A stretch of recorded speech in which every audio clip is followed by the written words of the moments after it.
The wind came without warning. One moment, the Texas night lay still beneath a sky swollen with heat. The next, it howled like a living thing. Inside the thin metal ribs of the Quonset hut, Japanese prisoners, men who had once laughed at their odd, curved barracks, snapped awake. The structure groaned, its tin roof trembling under the rage of the storm. Outside, the world vanished in red dust and lightning. They had mocked these huts when they first saw them, calling them metal eggs, flimsy toys unfit for real soldiers. But now, as the tornado roared through the plains, the huts bent but did not break. The men clutched their bunks, eyes wide, as debris slammed the walls.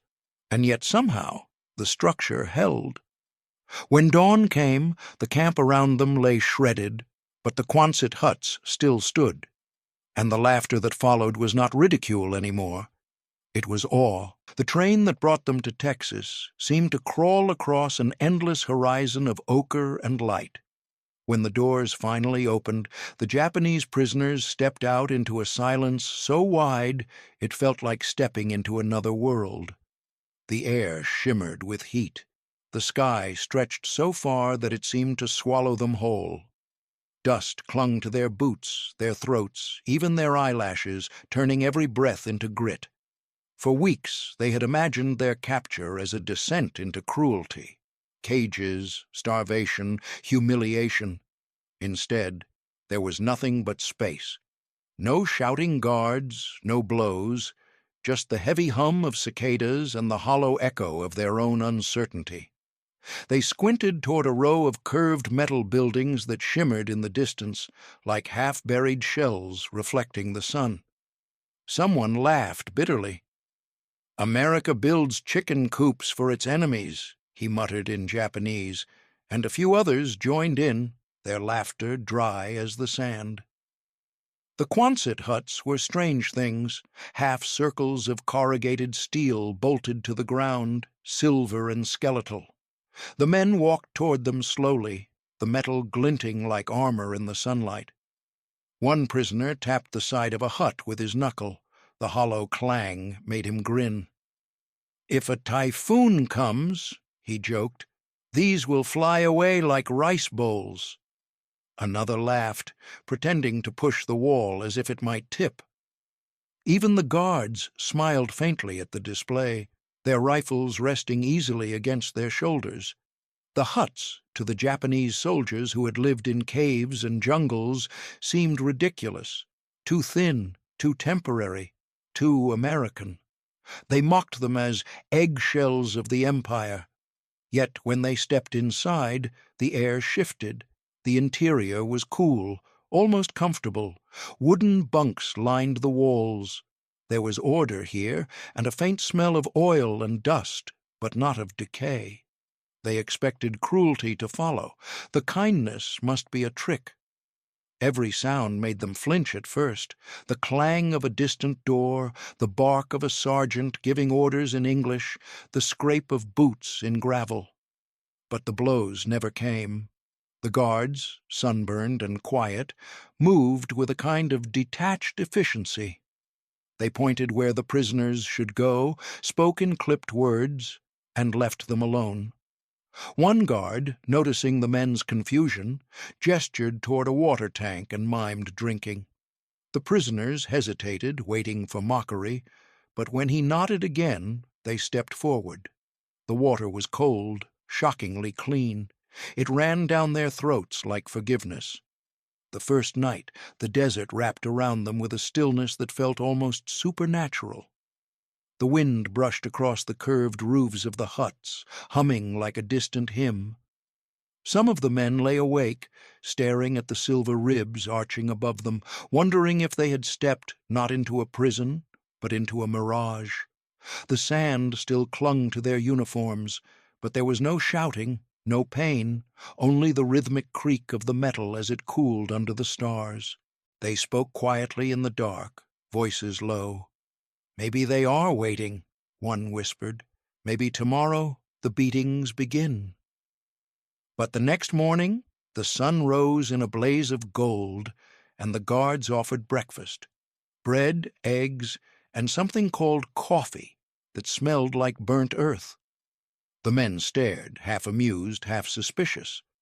The bread was soft, almost sweet, and when one soldier bit into it, his eyes widened as though he had tasted memory itself. A few still refused to eat, clinging to their pride. But hunger has a way of rewriting loyalty. Slowly, the resistance softened. Days passed, marked not by cruelty, but by monotony.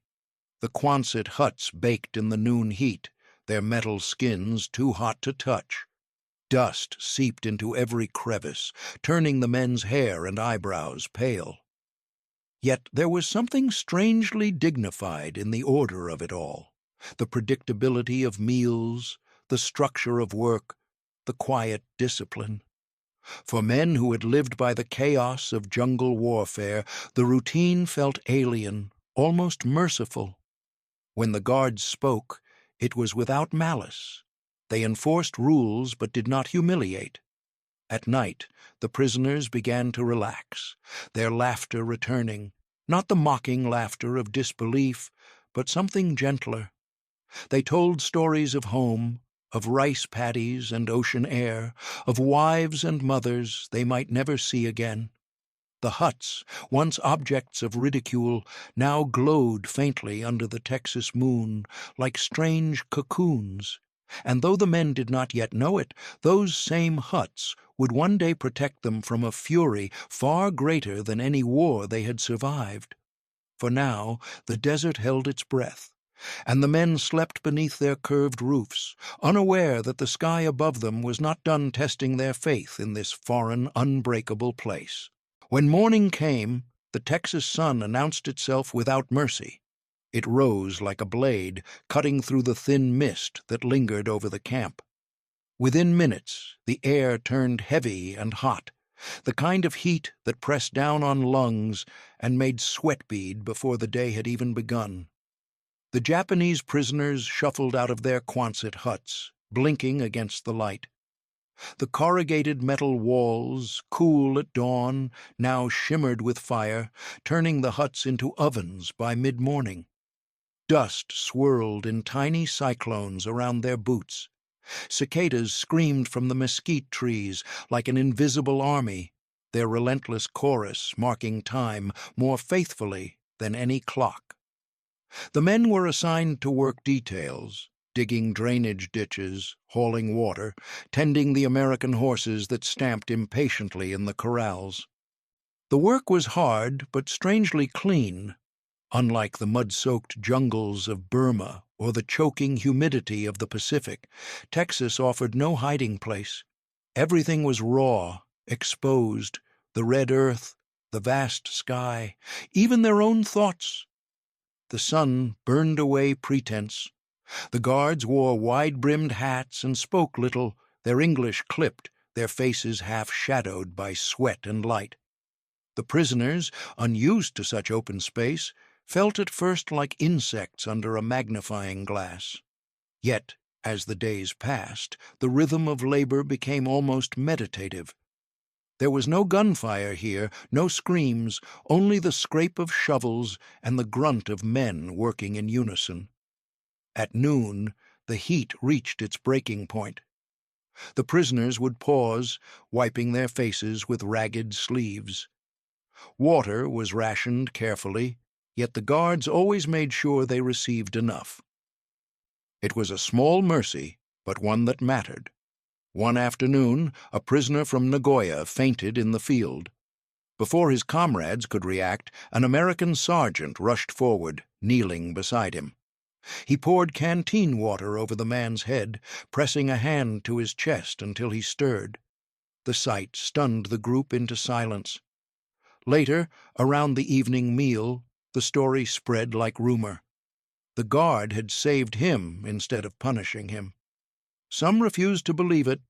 Others stared at their tin plates, uneasy. Meals were another form of confusion. The Americans served food that was alien and absurdly rich: meatloaf, beans, soft bread, even slices of pie on Sundays. The Japanese men, raised on rice and fish, eyed the portions with suspicion.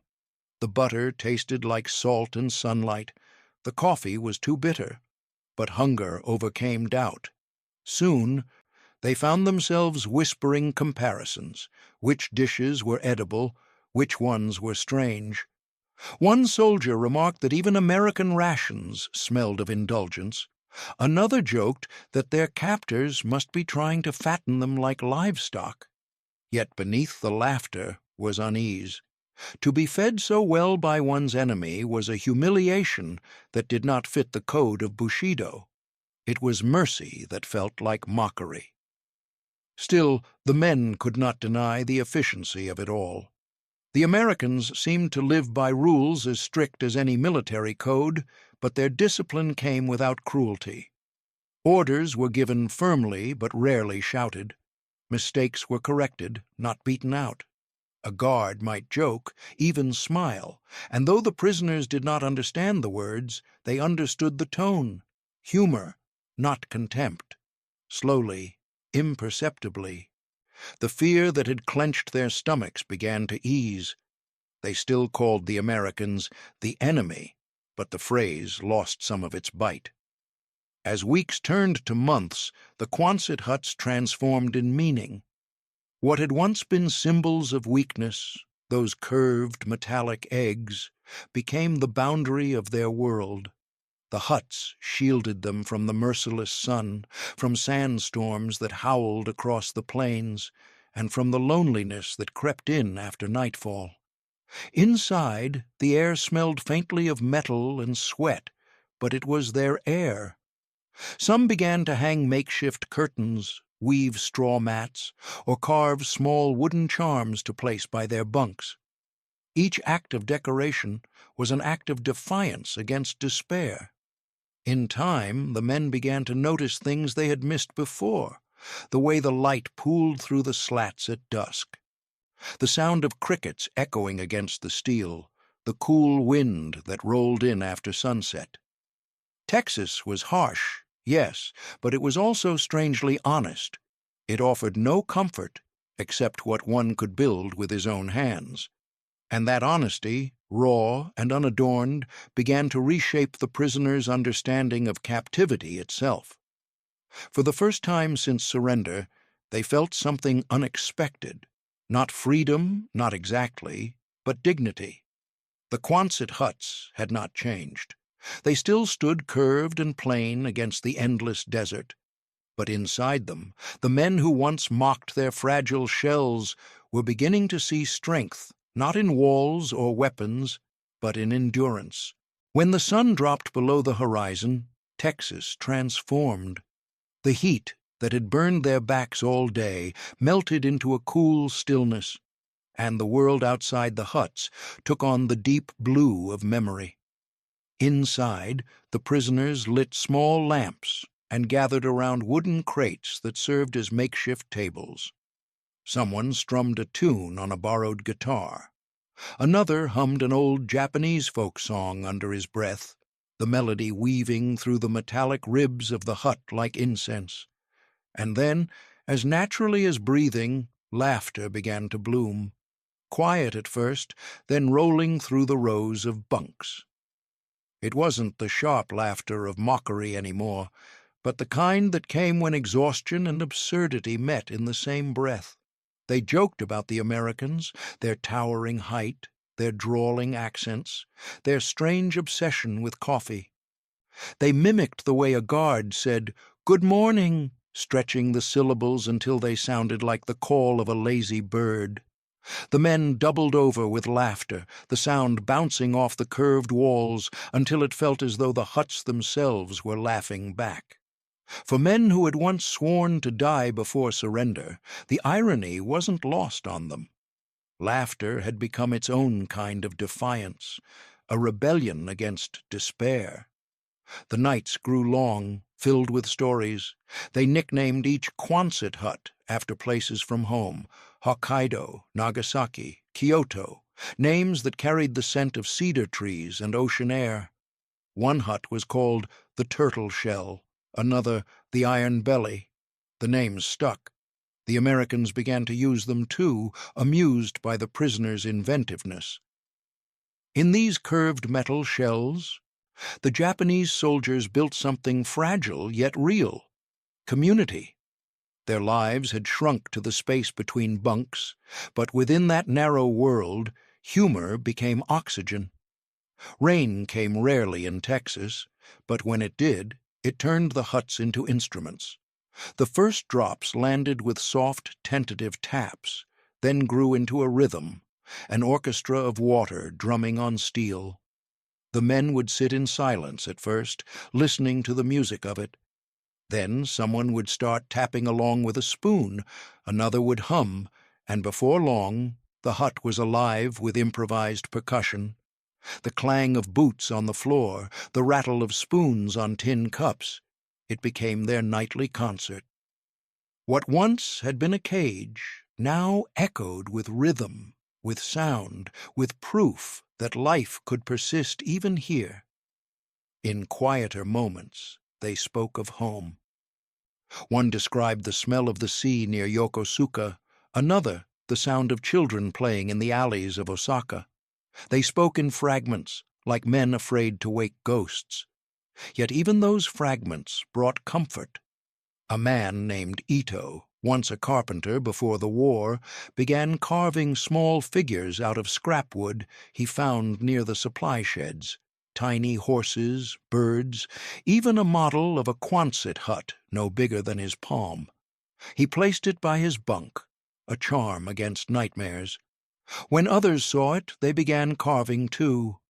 Soon every hut had its own little collection of carved memories, miniature temples, boats, and cranes perched along the window ledges. By midsummer, the camp had its own rituals. A guard named Henderson would walk by in the evenings, shaking his head as he heard the laughter inside. "You boys running a comedy show in there?" he'd say, half smiling. The prisoners didn't always understand his words, but they recognized his tone. There was no hatred in it, only a kind of weary amusement. Sometimes he'd stop and toss a harmonica through the doorway. They learned to play it badly, the notes wailing and off-key, but it was music nonetheless. The wind outside often rose at night, rattling the metal walls like a restless spirit. The men would pause their laughter, listening to the storm circle the camp. The wind sounded alive, whispering through the cracks, making the roofs hum like great tuning forks. They would fall silent, waiting for the gusts to pass. Then, inevitably, one man would crack a joke about the Americans building singing prisons, and the laughter would return, richer than before. The huts seemed to sigh in response, bending but never breaking. It was within this rhythm of work and laughter, silence and wind, that the men began to rediscover who they were beyond soldiers, beyond prisoners. They were husbands, brothers, craftsmen, dreamers. The camp became a strange reflection of the life they had lost, smaller, humbler, but somehow more human. Before we move on to what happens the night the tornado comes, I'd love to hear where you're watching from. Drop your city or country in the comments below. It helps us see how far these forgotten stories travel. And if you're enjoying this, take a moment to like the video, hit the subscribe button just below, and click the notification bell so we can keep bringing you more stories like this one. That night, as the men drifted to sleep beneath the curved metal ceilings, their laughter lingered like an aftertaste of warmth. They did not know that soon those same huts they joked about, their iron bellies, would face a trial fiercer than any battlefield storm. It began with a stillness so complete that even the cicadas stopped singing. The air hung heavy, thick as oil, pressing against skin and lungs. Men paused in their work, squinting at the sky that had turned the color of tarnished brass. The horizon shimmered, not with heat this time, but with something alive, a shadow moving against the light. The guards exchanged glances, their posture tightening. Somewhere in the distance, thunder groaned, low and guttural, like an animal waking from sleep. Then came the wind. It rose first as a whisper that rippled through the mesquite trees, bending their brittle branches. Dust began to swirl across the yard, wrapping around boots and faces. Within minutes, the whisper became a scream. The camp erupted in motion. Guards shouted orders, their English sharp and urgent. Prisoners, though they understood few words, recognized panic when they saw it. Hats flew, tents flapped, and the neat rows of laundry strung between huts were torn skyward. The wind clawed at everything, sand, paper, even the breath from men's throats. The Texas plains, which had seemed endless before, now felt like a trap. Above them, the clouds twisted, darkening into a monstrous funnel that reached down from the heavens, spinning faster and faster. The tornado was forming. Guards ran from hut to hut, pounding on doors, yelling for everyone to take cover. The prisoners, bewildered, obeyed instinct more than command. They threw themselves inside the Quonset huts, slamming doors and windows. The air inside grew hot and metallic, filled with the scent of fear and sweat. The curved roofs rattled violently, the sound like artillery fire echoing in the confined space. The men huddled together, prisoners and guards alike, pressing their backs to the walls, clutching whatever they could find. A canteen rolled across the floor. Someone muttered a prayer in Japanese. Another answered in English without thinking. Language didn't matter now. The storm spoke louder than all of them. Outside, the world disintegrated. The wind screamed, dragging the desert with it. Pebbles and sand lashed against the metal skin of the huts, each impact a sharp, stinging reminder that the line between safety and oblivion was paper-thin. The noise was unbearable, a roaring so deep it seemed to come from beneath the earth itself. The roof bowed, the walls shuddered, but the huts did not yield.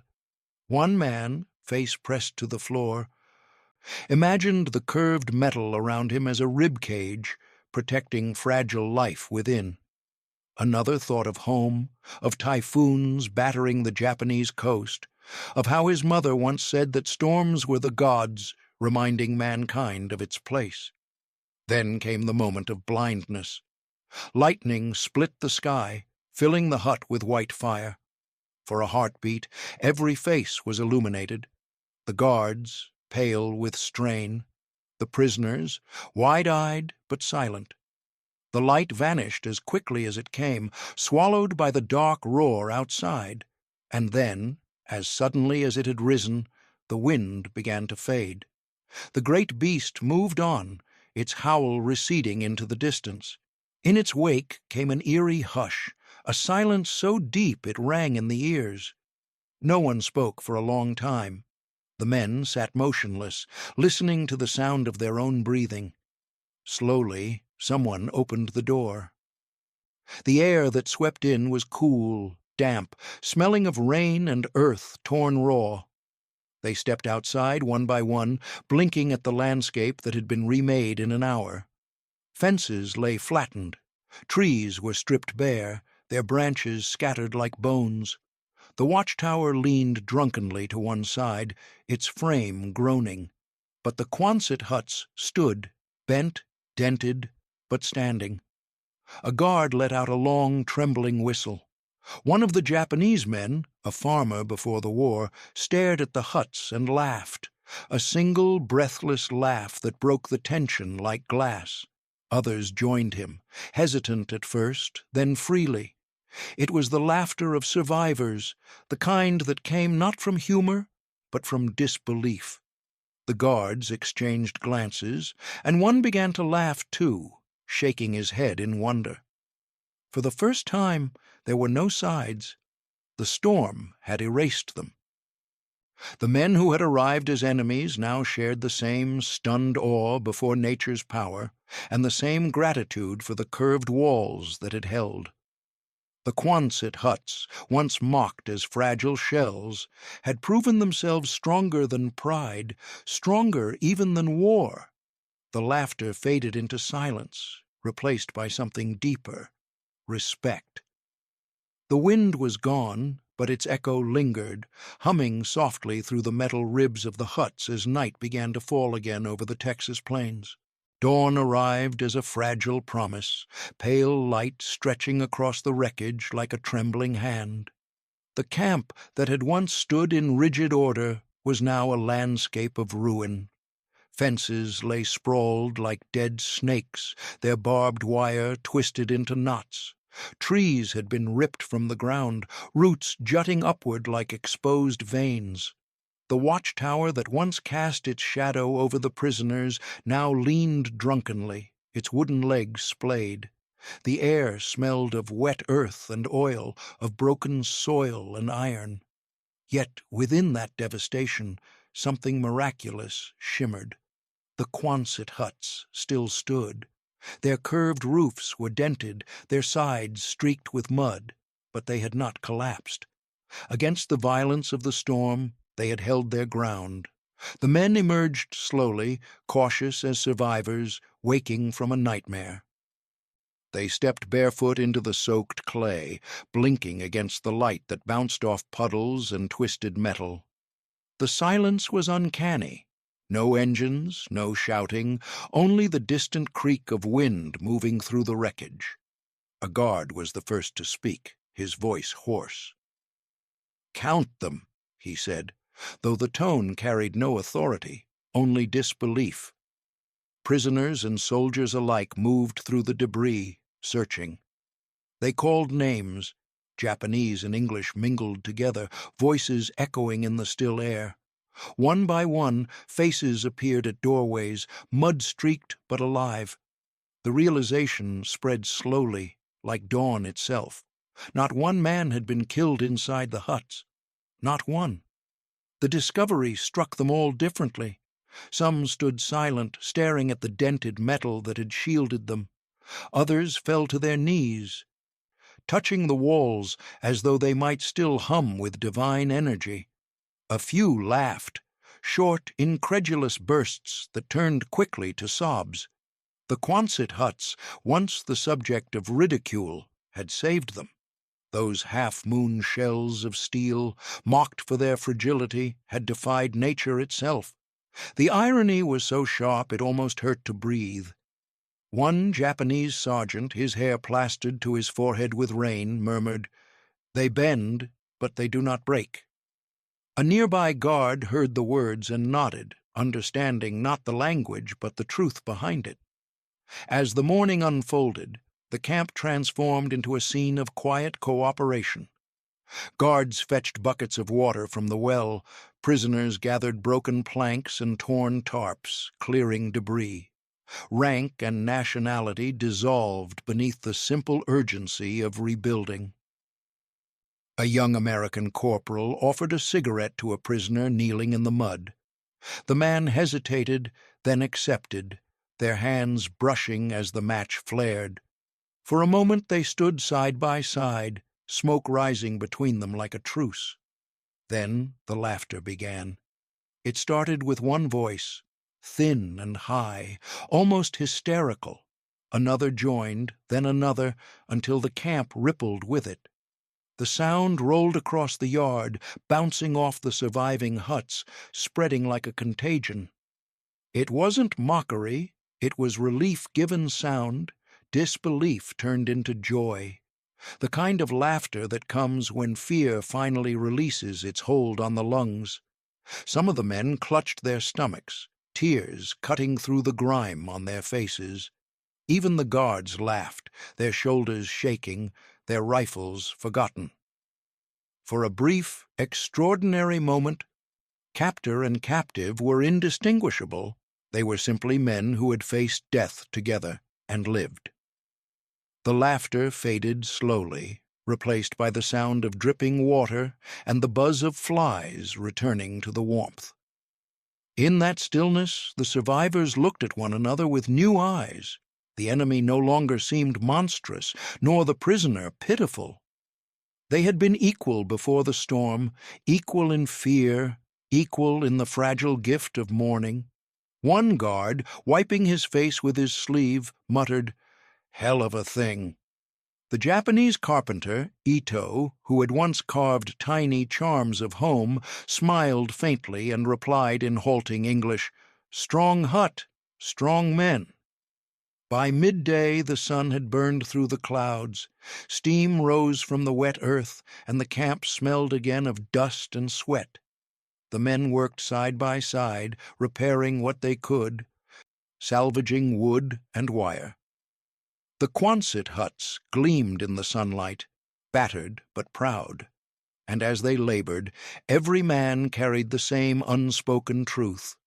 The storm had destroyed everything that separated them, leaving behind only the raw, undeniable fact of their shared survival. The huts had endured, and so had they. Weeks passed before the camp found rhythm again. The ruins of fences were rebuilt, the horses calmed, and the torn flags replaced by silence. Each day the prisoners resumed their work, mending, planting, cleaning, under a sun that seemed gentler now. Yet beneath the surface calm, something had changed. The storm had left an invisible scar on every man who survived it, a reminder of how fragile and precious their breath could be.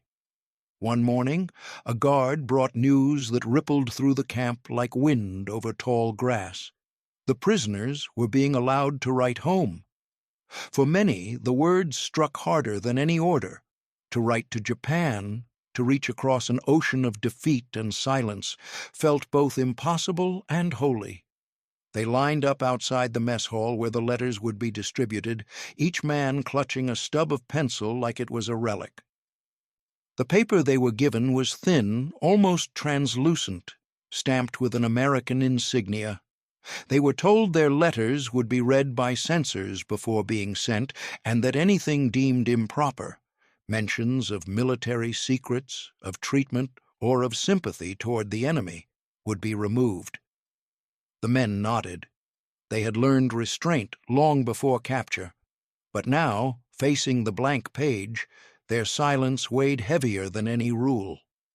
What could they say?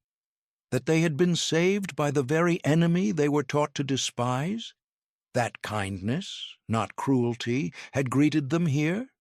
That the curved steel huts, those ridiculous iron bellies, had stood stronger than the empire itself? Ito, the carpenter, stared at his page for hours. His hands trembled. He wrote carefully, as though each word might be his last bridge to home.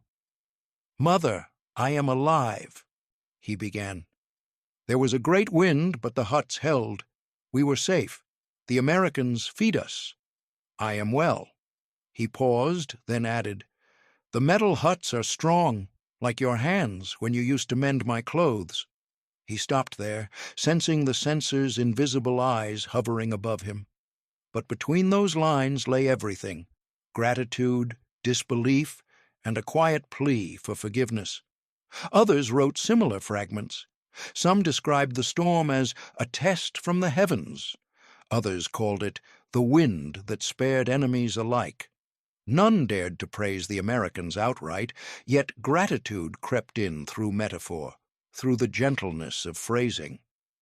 One soldier wrote, "The enemy does not laugh at our hunger. They share bread." Another confessed, "I do not understand this war anymore." The words were plain, but to those who read them, they carried a quiet revolution. When the letters reached Japan weeks later, they passed through layers of censorship and disbelief. Military censors read the lines twice, frowning. How could prisoners speak of mercy? How could they claim safety, warmth, even laughter? Some officials dismissed the letters as American propaganda, yet others, especially the families, read between the ink strokes. They saw life where they had expected death. Mothers wept at the mention of warm meals. Wives clutched the pages and whispered prayers of thanks for the hands, foreign and kind, that had preserved their husbands. Back in Texas, the prisoners waited anxiously for replies that would never come. Many of their letters were never delivered, some confiscated, others lost at sea. But even without answers, the act of writing had changed them. They had looked their shame in the eye and spoken of survival not in the language of empire, but in the language of humanity. The paradox of safety in enemy hands settled deep into their bones. The men who once feared captivity now found themselves dreading its end. The Quonset huts had become symbols of impossible security, a place where their worth was measured not by loyalty, but by life itself. They began to treat the huts with reverence, polishing the metal walls, sweeping the floors, as though they were shrines to endurance. The storm had proven that the Americans' kindness was not a performance. It had held through wind and chaos, and now through paper and ink. The letters, fragile and few, carried across the Pacific more than words. They carried contradiction. In Tokyo, whispers began to circulate among officials reading intercepted mail. The tone was too consistent, too human to be mere fabrication. A few even admitted privately that perhaps the Americans treated their captives with the same rules the Geneva Convention had promised. Quietly, imperceptibly, the myth of barbaric enemies began to crumble. At night, the men sat in their huts, staring at the faint glow of lanterns through thin paper. They had written their truths and set them free. Whether the world read them or not no longer mattered. The storm had given them something their empire never had, a chance to be both alive and unashamed. And, as the wind outside whispered across the Texas plains, the Quonset huts stood silent, like sentinels guarding the fragile peace born from ink, mercy, and memory. In the weeks that followed, the camp became a place of hammers, sawdust, and sunlight. Trucks arrived carrying engineers, men in khaki uniforms with rolled-up sleeves and notebooks tucked under their arms. They studied the huts that had survived the storm, walking slowly around them, tapping the dented steel with their knuckles, muttering in the low, thoughtful tones of men searching for meaning in metal. The Japanese prisoners watched at first from a distance, their curiosity hidden behind stoic expressions. But soon the engineers called them over, gesturing toward the bent frames and loosened bolts, asking for help. The language barrier was thick, but the language of work needed no translation. Tools were passed hand to hand. A rhythm formed, measured, patient, human. For the first time, prisoners and guards labored side by side without suspicion. The Americans showed how to reinforce the foundations, digging deeper, anchoring the curved panels with new rivets. The Japanese men listened carefully, their hands steady, eyes sharp. They had built temples and ships before the war. Now they built huts for survival. The sound of hammering filled the air, echoing like a steady heartbeat across the plains. In that rhythm, something shifted. The work ceased to feel like punishment. It became purpose. Ito, the carpenter, found himself explaining his own ideas to an American engineer who carried a clipboard and a kind smile. Pointing to the curve of the steel, Ito suggested adding crossbeams made from salvaged wood, stronger against side winds. The man nodded, understanding his gestures, and soon they worked together in silence, shaping planks beneath the same sun that once scorched their backs in war. Later, the engineer clapped Ito on the shoulder and said softly, "Good work." Ito did not understand the words, but he felt their weight. It was the first time since surrender that praise had not felt like humiliation. As the camp rebuilt itself, the line between captor and captive blurred further. During breaks, men sat together beneath the shade of the repaired huts, sharing canteens of water. A guard named Henderson handed out pieces of jerky, grinning as the prisoners chewed cautiously, their faces contorting at the salty taste. Laughter followed, quiet but real. One prisoner, his English halting, managed to say, "Too strong, like Texas wind." The guard laughed harder, slapping his knee, and the sound carried across the camp like an exhale of relief. Rebuilding the camp became a ritual of reconciliation. Each nail driven into the steel seemed to close a wound, each repaired panel a small act of forgiveness. The Americans marveled at the precision of the Japanese craftsmen. The prisoners admired the efficiency and openness of the Americans' methods. Where once they had only seen enemies, they now saw reflections. Different, yes, but bound by the same instinct to survive, to build, to endure. The huts, once mere shelters, had become symbols of what could be repaired even after ruin. When the engineers left, they shook hands with the men who had helped them, leaving behind blueprints and gratitude.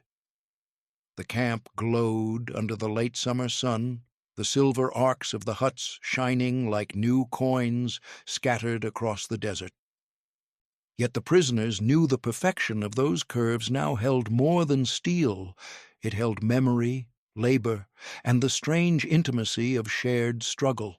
In the evenings, after work was done, they would sit outside the huts and watch the horizon fade into violet dusk.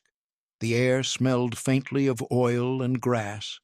No one spoke much. Words felt unnecessary. The men had discovered a new language written in effort, in the scrape of shovels and the ring of hammerheads. Through their hands, they had built something larger than a camp. They had built a fragile bridge between two worlds. Even the guards sensed it. Their voices softened, their posture less rigid.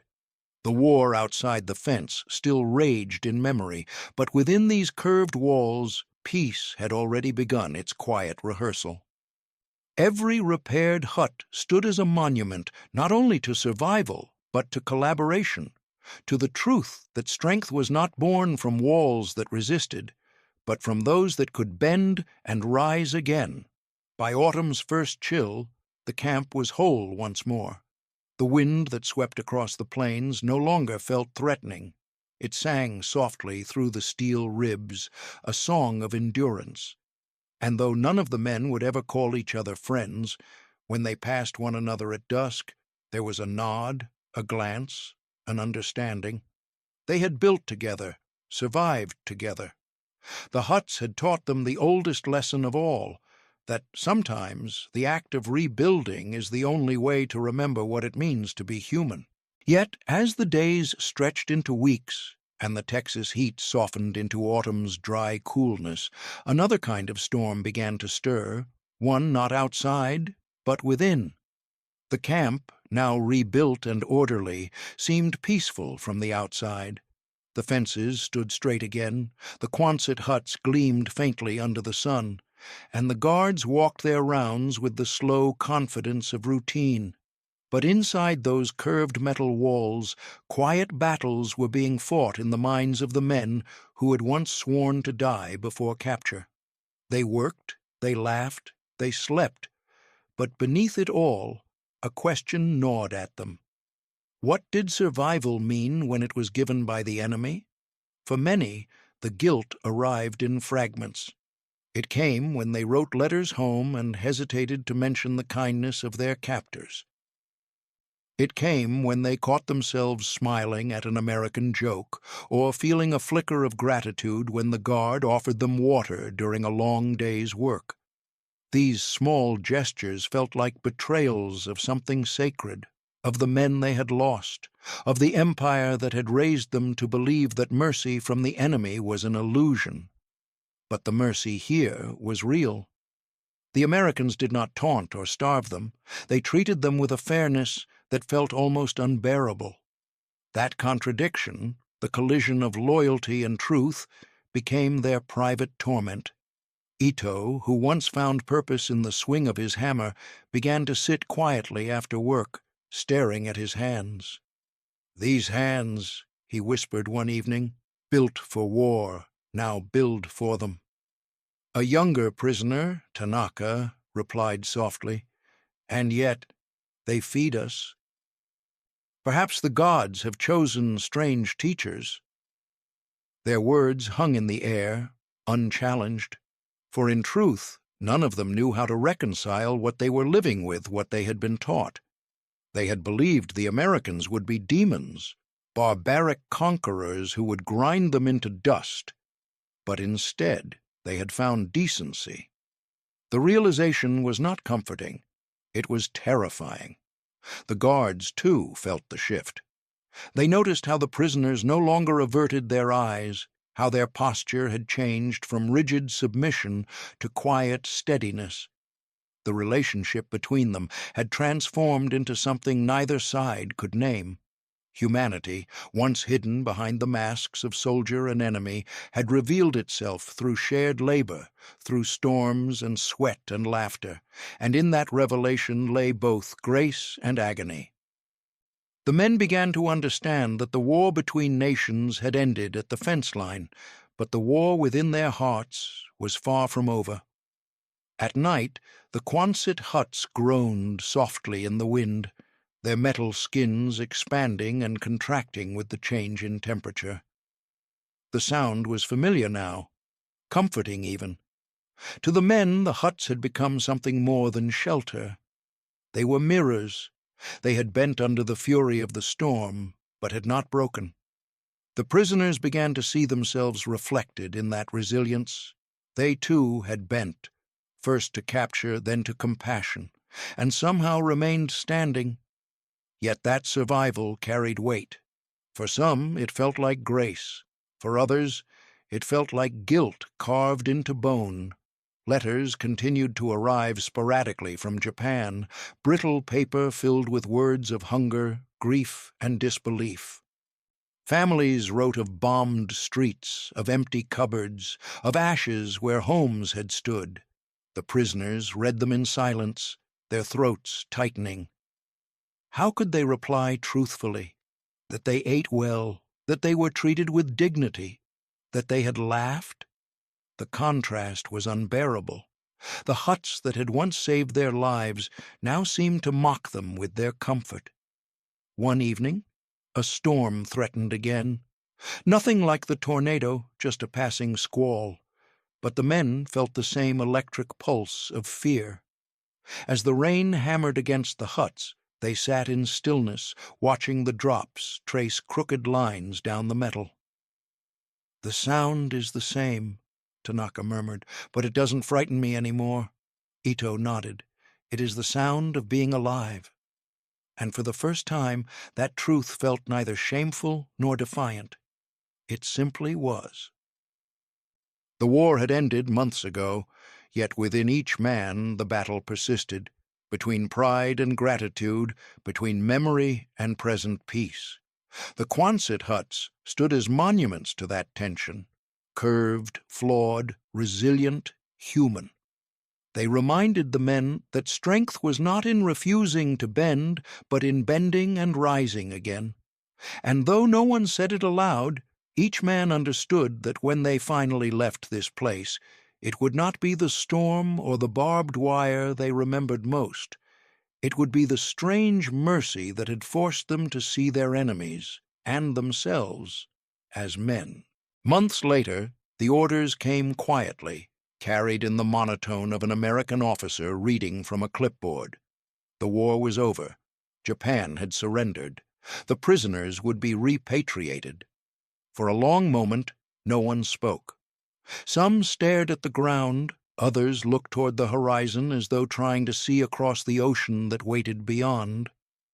The men had long dreamed of home, but now, as the word return settled over them, it brought not joy, but an ache too deep to name.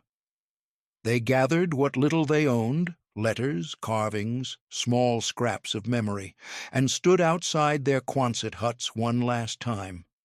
The steel shells glinted in the morning light, battered and imperfect, yet still standing. The men bowed their heads, not in military salute, but in gratitude. Then they boarded the trucks that would take them away from Texas, away from the land that had held them through wind and mercy alike. The voyage home was long and silent. The ship rocked through calm seas, its deck washed in gray light. The men watched the water slide endlessly by, its color shifting from blue to black. They did not sing or talk much. When Japan's coastline finally appeared, jagged, gray, scarred, they stood at the railings, hearts tightening with dread. Smoke rose from what had once been cities. Harbors lay filled with skeletons of ships, their masts jutting upward like broken ribs. When they disembarked, the air smelled of ash and brine. The silence was heavier than the heat. Home was gone. Tokyo was rubble. Osaka was ash. Villages had vanished, their streets erased by firebombs. The men walked through what had once been neighborhoods and found only foundations and fragments of walls. Children stared at them from doorways, their bellies swollen from hunger. Old women bowed mechanically, asking if they had brought food, not news. Many of the returning soldiers could not find their families at all. Some graves were marked, others lost beneath the dust. The men from Texas, once POWs, now wandered as ghosts through their own homeland, struggling to reconcile the kindness they had known abroad with the desolation they found here. When they tried to speak of America, of the huts that had protected them, few believed them. "Lies," one neighbor said bitterly. "You were their tools." Another spat on the ground. "The enemy has poisoned your mind." And so they learned to be silent. The truth, that the Americans had saved them, that they had shared laughter and labor, that a tornado had made them equals, was too heavy for a starving country to hear. They carried it inside instead, like a seed planted in the dark. Ito returned to his hometown, now a field of blackened beams. His mother's house was gone, only a stone well remained. He rebuilt it slowly, plank by plank, using salvaged wood, his hands remembering the rhythm of Texas. When neighbors asked where he had learned to build so steadily, he only smiled and said, "From the wind." At night he would sit outside, listening to the rustle of the sea breeze against the eaves, and remember the sound of rain on steel. Others did the same. They became farmers, carpenters, laborers, men who found solace in the ordinary. Yet each carried the same unspoken compass inside him. Whenever hardship came, whenever tempers rose or hunger gnawed, they thought of that night in Texas when the storm came down and the huts had held. They remembered the Americans who had not struck them, who had rebuilt beside them, who had laughed when laughter felt impossible. In those memories they found direction, not as soldiers, but as men. The years passed, and the story of the tornado faded from official memory. It was never written in textbooks or spoken in ceremonies, but among the survivors it endured. When they met by chance, on trains, in markets, at funerals, they would speak briefly, with eyes that understood. "Do you remember the wind?" one would ask, and the other would nod. That was enough. In their hearts, the Quonset huts remained, not as prisons, but as symbols of mercy, of endurance, of the quiet strength found in bending without breaking. They had returned to a shattered homeland, but inside them lived a fragment of another world, one forged not by victory or defeat, but by survival and the fragile decency that had crossed an ocean to reach them. They had returned to a shattered homeland, but inside them lived a fragment of another world, one forged not by victory or defeat, but by survival and the fragile decency that had crossed an ocean to reach them. The years unspooled like ribbons caught in the wind, twisting through decades of silence. Japan rebuilt itself. Cities rose from ashes, factories hummed, neon replaced candlelight. The men who had once been prisoners grew old quietly, their memories tucked away like folded letters they no longer dared to read. But some wounds do not close with time, They only deepen into softer shapes. For Ito, the carpenter from Nagoya, that wound remained the hum of the Texas wind, the sound of salvation, the whisper of humanity in a place meant for enemies. And so, one autumn, long after the war had become history to everyone but him, Ito returned. He was an old man now, his hair silver, his back bent, not from shame, but from years of building. The journey was long, first across the Pacific, then inland, where the plains stretched endless and golden beneath the sun. The train slowed near a small town whose name he barely recognized, and when he stepped off, the air hit him with the same dry, familiar warmth. It smelled of earth, oil, and grass baked under heaven. The Texas wind, unchanged, unrepentant, met him like an old friend. The camp was gone, of course. The fences had rusted into dust, the guard towers collapsed into memory. In their place stood an empty field dotted with weeds and the ghosts of foundations. But near the far edge, half buried and forgotten, one Quonset hut remained.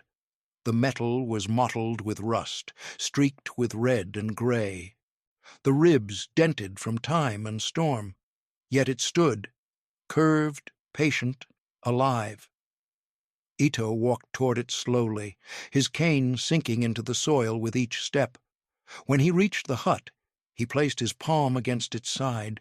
The metal was cool, vibrating faintly under his touch as the wind slid across it. The sound was the same, that low, resonant hum that had filled the nights of his captivity.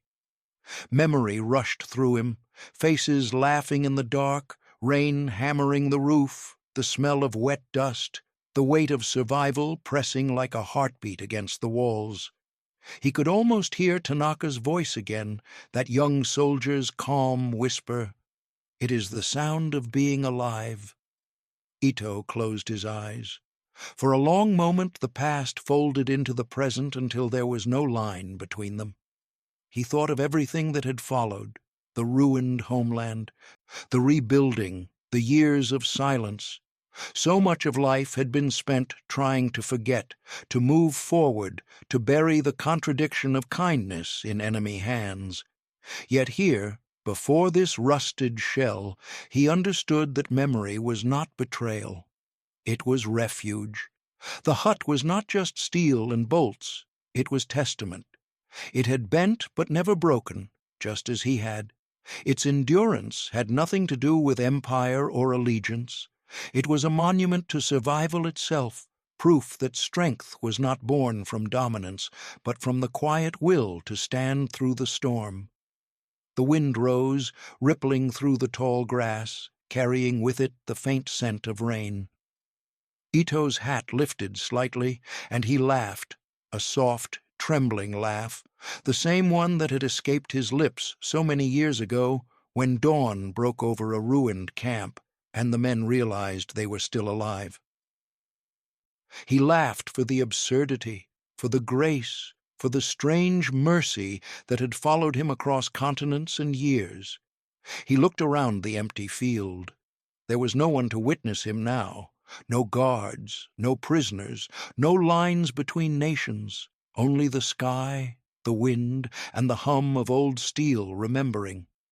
He whispered a thank you, not to America, not to Japan, but to the nameless rhythm of survival that had carried them all through.